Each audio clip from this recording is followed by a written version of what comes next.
Bonjour chers étudiants, on est sur le quatrième chapitre de notre cours de terminologie des sciences économiques et de gestion. Ce quatrième et dernier chapitre sera consacré à la terminologie liée aux fonctions de l'entreprise. الفصل الرابع مفاهيم مرتبطة بوظائف المقاولة. La première fonction que nous allons traiter, c'est la gestion commerciale de l'entreprise. La gestion commerciale concerne principalement le marketing, la livraison des produits sur le marché et tout ce qui concerne l'offre finale aux consommateurs, qu'ils soient particuliers ou entreprises. Donc la gestion commerciale, il lie l'entreprise à son marché. La gestion commerciale au sein de l'entreprise contribue beaucoup à la valeur de le produit en le concevant en fonction des besoins des clients, et la direction commerciale contribue aujourd'hui davantage à la transmission de l'idée et des caractéristiques du produit. Donc la gestion commerciale consiste à satisfaire les besoins et les attentes des clients, et vu principalement, il lie l'entreprise à la conception de ce produit, il le lie avec les besoins et les attentes des clients. يهتم التدبير التجاري أساساً بالتسويق والماركتينج وتوفير المنتوج في الأسواق وكل ما يتعلق بتقديم العرض النهائي للمستهلكين إما أفراداً أو مقاولات. إذن التدبير التجاري يربط المقاولة بسوقها. إن التدبير التجاري داخل المقاولة يسهم بقدر كبير في قيمة المنتوج وذلك عن طريق تصميمه وفق احتياجات الزبناء. والتدبير التجاري اليوم يساهم أكثر في إيصال فكرة وخصائص المنتوج، بمعنى أن التدبير التجاري يوفق ما بين احتياجات وانتظارات الزبناء وإنتاج المنتوج أو كيفية إنتاج المنتوج وفقا لهذه الاحتياجات وهذه الانتظارات. Et donc, un résultat logique d'études de marché et d'évaluation d'études relatives à ce marché, aux évolutions et tendances des clients actuels et futurs. Dans ce cas, le plus important pour la gestion commerciale, c'est comment atteindre le marché. Mais pour comprendre les besoins et les attentes des clients, il faut réaliser ce qu'on appelle des études de marché qui permettent d'évaluer les attentes des clients, qu'ils soient actuels ou futurs. La stratégie commerciale vise à établir des règles claires et transparentes, cohérentes avec les attentes des clients. Et à cet égard, chaque entreprise veille à mettre en place un système permettant de suivre le rythme des transactions des clients, ce qui renforcera les relations entre elle et ses clients, ce qui lui permet par conséquent de définir les attentes à l'avenir.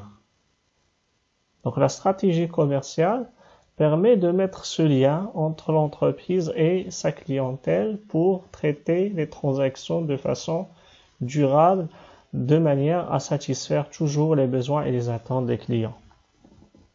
Le but ultime qu'on vient de dire, c'est la satisfaction des clients en répondant à leurs besoins. وبالتالي فهي نتيجة منطقية لأبحاث السوق وتقييم الدراسات المتعلقة بهذه السوق وتطوراتها وتوجهات الزبناء الحالية والمستقبلية. إذن أبحاث السوق، دراسات السوق، هي الوسيلة التي تمكن المقاولات أو تمكن الوظيفة التجارية للمقاولات من فهم احتياجات الزبناء ووضع دراسات تقوم بتقييمها حتى تقوم بإنتاج منتوج يتوافق مع تلك الاحتياجات وتلك الانتظارات. كما أن الاستراتيجية التجارية تروم وضع قواعد واضحة وشفافة ومطابقة لتطلعات الزبناء. كما تسهر المقاولة في هذا الإطار على إنشاء نظام لمواكبة عمليات الزبناء مع المقاولة لأن من شأن هذا تمثيل العلاقة بين المقاولة وزبنائها، وهذا النظام يسمح لها بوضع توقعات مستقبلية. إذا الهدف الأسمى سيكون هو إرضاء الزبناء ومواكبة حاجياتهم وكذلك انتظاراتهم. La deuxième fonction, c'est une fonction également importante au sein de l'entreprise, c'est la gestion financière de l'entreprise. الوظيفة التالية هي التدبير المالي للمقاولة. Dans le cadre de cette gestion financière, on dit que la gestion financière englobe un ensemble d'activités financières, évidemment, au sein de l'entreprise où elle s'occupe de l'élaboration des budgets, des rapports financiers et d'autres procédures nécessaires.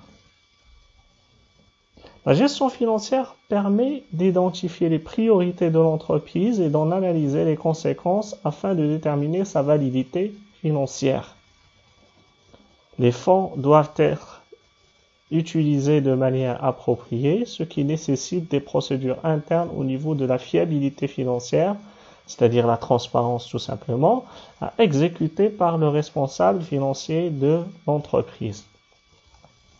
إذن يشمل التدبير المالي مجموعة الأنشطة المالية داخل المقاولة، حيث يهتم بوضع الميزانيات والتقارير المالية وغيرها من الإجراءات اللازمة حتى تتمكن المقاولة من وضع جميع الإجراءات المناسبة التي تضمن لها التوازنات المالية المفروضة عليها. تساعد الإدارة المالية على تحديد الأولويات بالنسبة للمقاولة وتحليل النتائج المترتبة عن ذلك لمعرفة صحة المقاولة من الناحية المالية. لذا يجب استخدام الأموال بالشكل الصحيح، وهذا يتطلب إجراءات داخلية على مستوى المالي موثوق بها، أي تتسم بالشفافية، ليتم تنفيذها من قبل المدير المالي للمقاولة. إذا جميع الأولويات والاستراتيجيات والمشاريع التي تقوم المقاولة بها يجب على الإدارة المالية أو الوظيفة المالية أن تتحقق من نجاعتها أولا، وكذلك من المردودية التي ستكون لها على المستوى المالي، وكذلك هل تتطابق مع إمكانيات المقاولة. Le financement de l'entreprise est au centre de l'activité de la fonction financière, car cette dernière est responsable de la prise de décision pour toutes les transactions financières et les droits des actionnaires, ainsi que pour l'équilibre financier de l'entreprise. Donc le premier point le plus important, c'est de chercher un financement pour l'entreprise et veiller à ce que ce financement soit adapté aux besoins de l'entreprise. La gestion financière de l'entreprise est une gestion de son équilibre financier et la garantie des liquidités suffisantes pour le financement des projets actuels et futurs, et la manière de gérer ses dettes et aussi satisfaire les actionnaires. La gestion financière dans la plupart des entreprises va de pair avec la gestion comptable, car l'évaluation des résultats de l'entreprise commence par une évaluation de la trésorerie basée sur les dépenses et les recettes comptabilisées dans les comptes de l'entreprise. C'est-à-dire qu'il y a un lien étroit entre la gestion financière et la comptabilité au sein de l'entreprise. إن تمويل المقاولة يدخل في صلب النشاط الوظيفة المالية، لأنها المسؤولة عن اتخاذ القرارات بالنسبة لكل المعاملات المالية وحقوق المساهمين، وكذلك بالنسبة للتوازن المالي للمقاولة. تدبير مالية المقاولة هو تدبير لتوازناتها المالية وضمان كذلك لسيولة كافية من أجل تمويل المشاريع الآنية والمستقبلية وكيفية التعامل مع ديونها ومع المساهمين في رأس مالها كذلك.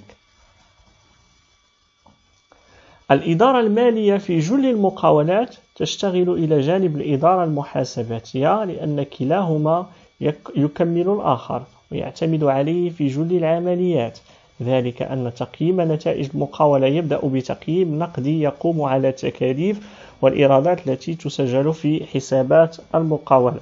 La fonction suivante, c'est la fonction de la gestion des ressources humaines, تدبير الموارد البشرية. Le terme gestion des ressources humaines fait référence à la rationalisation des pratiques liées aux utilisateurs et plus important encore au développement des compétences, à la mesure des performances, à la motivation à travailler, à l'innovation au moyen des systèmes d'incitation. La gestion des ressources humaines a beaucoup évolué en mettant en œuvre la stratégie de l'entreprise et en gérant la performance de ses utilisateurs. Elle est principalement responsable de toutes les décisions prises à tous les niveaux de l'entreprise et de tous ses composants. إن مصطلح تدبير الموارد البشرية يشير إلى ترشيد الممارسات المتعلقة بشؤون المستخدمين ويعني أكثر من هذا تطوير المهارات، قياس الأداء، الحفاظ على الدافع للعمل والابتكار من خلال نظام الحوافز أو نظم الحوافز. إن إدارة الموارد البشرية قد تطورت كثيرا وتعني ببساطة تنفيذ استراتيجية المقاولة وإدارة أداء مستخدميها، وتهم بشكل أساسي جميع القرارات التي يتم اتخاذها على كافة مستويات المقاولة وداخل كل مكوناتها.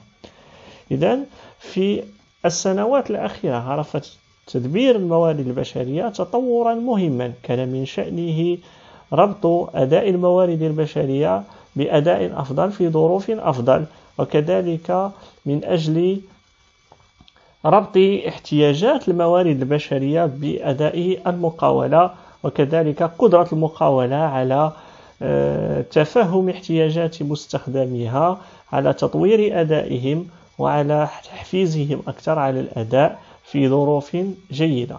Dans la gestion des ressources humaines, il y a deux niveaux.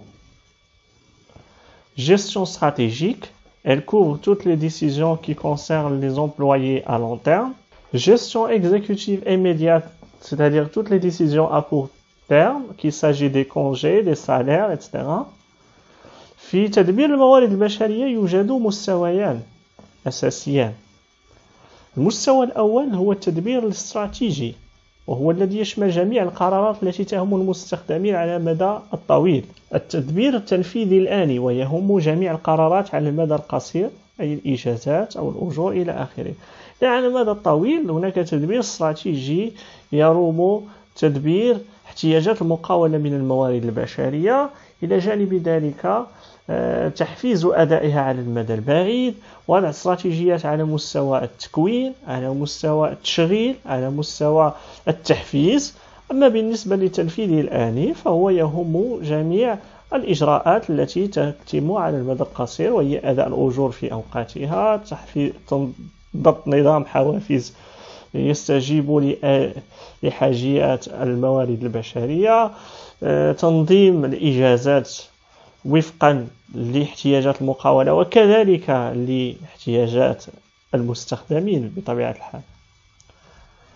La gestion de production est la fonction suivante. تدبير الإنتاج. La gestion de la production doit assurer une organisation ordonnée de la chaîne de production afin de fabriquer des produits en quantité et en manière requise à partir des moyens humains et techniques disponibles. C'est-à-dire les moyens que nous avons, les moyens financiers, les moyens matériels, les moyens humains, ils sont là pour qu'ils assurent la production au sein de l'entreprise. Donc il faut s'assurer que ces moyens sont bien employés et bien organisés pour réaliser la production au sein de l'entreprise. Dans le secteur industriel, la production et la conversion de matières premières en produits semi-finis ou manufacturés en utilisant de moyens de production connus, tels que on les synthétise dans le travail et le capital, et même au niveau du progrès technique comme un troisième facteur. تدبير الإنتاج هو ضمان تنظيم محكم لمسلسل الإنتاج، وذلك لصناعة مواد بالكمية والكيفية المطلوبتين، انطلاقا من الوسائل البشرية أو الموارد البشرية والتقنية المتاحة. ففي قطاع الصناعة مثلا الإنتاج هو تحويل المواد الخام إلى منتجات نصف مصنعة أو مصنعة، وذلك باستعمال وسائل الإنتاج المعروفة كاليد العاملة والرأس المال وكذلك التطور التقني والتكنولوجي. L'évolution de la gestion de processus de production s'établit ainsi. Au premier lieu, il y a le progrès technique. Ce dernier a permis de produire le cycle de fabrication et d'améliorer la qualité de produit et de réduire les coûts de production, tout en éliminant les tâches répétitives et dangereuses dans certains cas. La flexibilité, c'est l'amélioration de la capacité de l'entreprise à répondre à la demande grâce à la conception de la production et la conception de la chaîne de production. Actuellement, la flexibilité est devenue de plus en plus importante, c'est-à-dire cette capacité à répondre de façon immédiate aux besoins du marché et cette capacité d'adaptation de l'entreprise vis-à-vis de son marché. La réduction des stocks par la réorganisation de la production afin de réduire les stocks au minimum parce que, en fin de compte, une quantité importante des stocks, ça génère des coûts importants et par conséquent, il faut éviter les deux extrêmes, des stocks très importants et en même temps des ruptures de stock. Donc, il faut réduire les stocks tout en préservant cette capacité de l'entreprise à répondre à ses besoins en termes de production et de commercialisation. C'est ce qu'on appelle la flexibilité de l'entreprise. L'information. Aujourd'hui, il faut le noter bien, plus que jamais, l'information est devenue une nécessité fondamentale et certaines études sont devenues un élément essentiel de la production. Les sources d'information pour l'entreprise lui confèrent plus de force et de compétitivité et elle devient ainsi cohérente avec les données du marché qui est en constante évolution. تطورات تدبير العملية الإنتاجية. التقدم التقني الذي أصبح يؤدي إلى خفض دورة التصنيع وأدى كذلك إلى تحسين جودة المنتوج وخفض تكاليف الإنتاج مع القضاء على المهام المتكررة والخطيرة في بعض الحالات. المرونة وذلك بتحسين قدرات المقاولة في الاستجابة للطلب من خلال تصميم الإنتاج وتصميم مسلسل الإنتاج كذلك. الحد من المخزون من خلال إعادة تنظيم الإنتاج لخفض المخزون إلى أدنى حد ممكن نظرا لأن المخزون الذي يكون مرتفعا يتطلب تكاليف مرتفعة بالتالي فالمقاولة لديها شيئان يجب ألا تصل إليهما هي توقف الإنتاج نتيجة نفاذ المخزون وكذلك وجود مخزون بكميات هائلة يتطلب تكاليف مرتفعة. المعلومة اليوم وأكثر من أي وقت مضى أصبحت المعلومة من الضروريات الأساسية وتدخلها بعض الدراسات كعنصر أساسي في الإنتاج. إن مصادر المعلومة بالنسبة للمقاولة يعطيها قوة أكثر وتنافسية أكبر وتتلائم بهذا مع معطيات السوق المتغيرة باستمرار. À ce niveau-là, se termine notre quatrième partie de cours et c'était la dernière partie. Je reste à votre disposition si vous avez des questions par rapport à ce module et via les mails académiques et je vous remercie pour votre attention.